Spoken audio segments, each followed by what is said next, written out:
ಮಾನಸಿಕ ಅಸ್ವಸ್ಥ ಅಲ್ಲ, ಅವನು ಉದ್ದೇಶಪೂರ್ವಕ ಮಾಡಿದ್ದಾನೆ.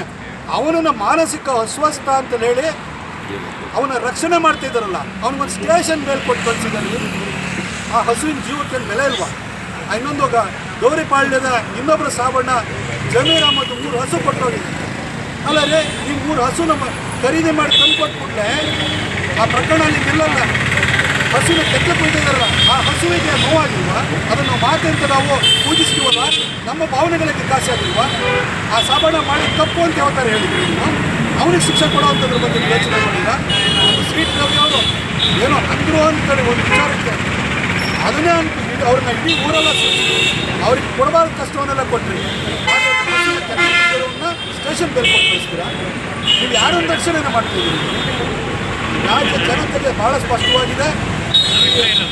ಒಬ್ಬ ಜಮೀರ್ ಅಹಮದ್ ಅವರಂಥ ಅಡ್ವೈಸನ್ನು ಇಟ್ಕೊಂಡು ಆಡಳಿತ ನಡೆತಿರುವಂಥ ಸಿದ್ದರಾಮಯ್ಯನವರ ಈ ಒಂದು ಸರ್ಕಾರದಲ್ಲಿ ಹಿಂದೂಗಳಿಗಾಗಲಿ ಅಧಿಕಾರಿಗಳಿಗಾಗಲಿ ಯಾರಿಗೂ ರಕ್ಷಣೆ ಇಲ್ಲ ಅನ್ನೋದು ಭಾಳ ಸ್ಪಷ್ಟವಾಗ್ತದೆ.